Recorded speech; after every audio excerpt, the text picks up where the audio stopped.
Assalamualaikum warahmatullahi wabarakatuh. Salam sejahtera dan selamat pagi. Yang kami hormati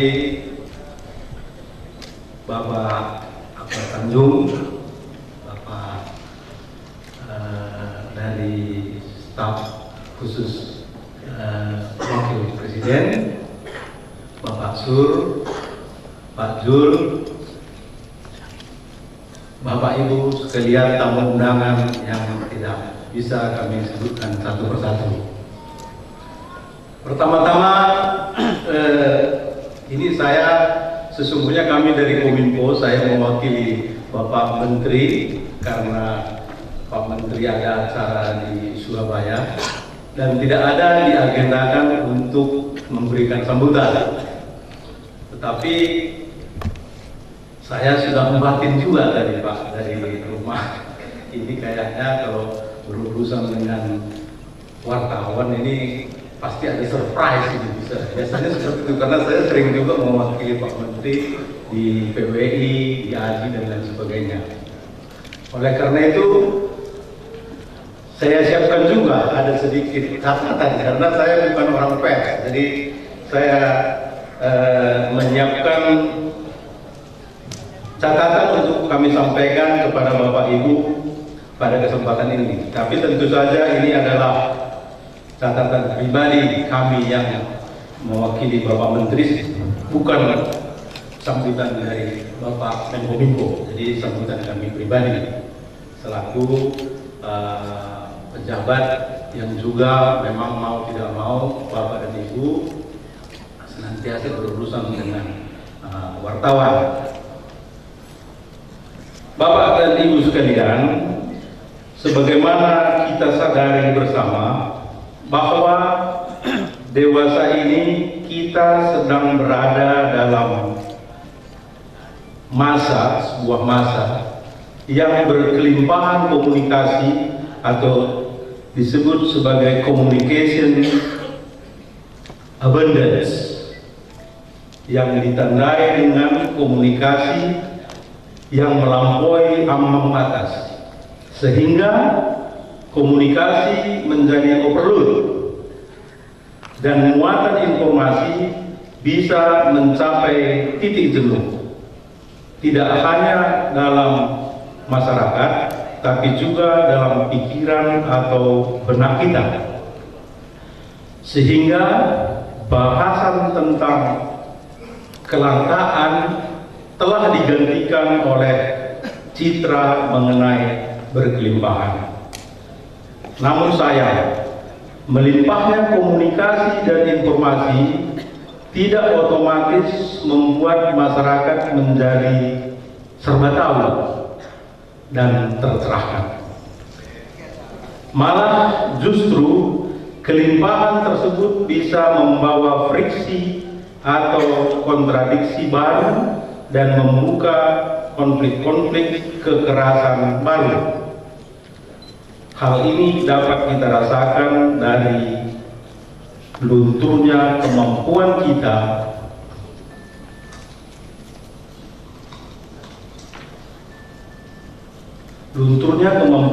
semua untuk berkomunikasi secara empatik.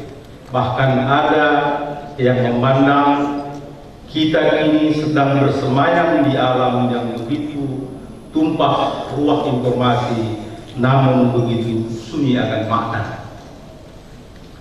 Begitu pula halnya dengan perkembangan media dan pers.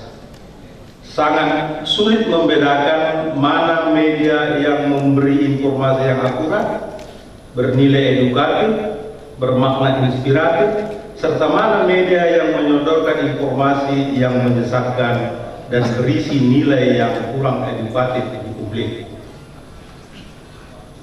Dalam praktek kesehariannya, demi mengejar deadline, maka wartawan terkadang tega mengorbankan etika dalam profesinya, padahal kepentingan publik tidak boleh dikorbankan semata untuk mengejar kecepatan karena persaingan media, apalagi semata untuk mengejar profit.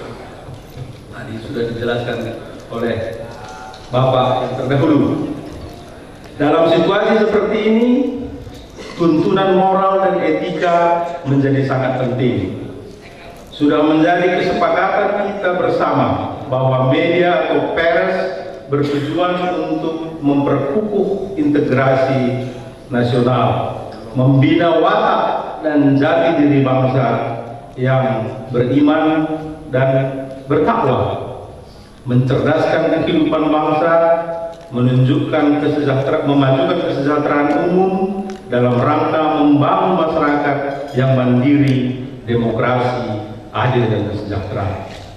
Dengan demikian, bila ada kejadian atau peristiwa atau fakta yang memiliki nilai berita namun dapat mengancam harmonisasi kehidupan masyarakat dan keutuhan sebagai bangsa Indonesia, maka haruslah disajikan secara hati-hati.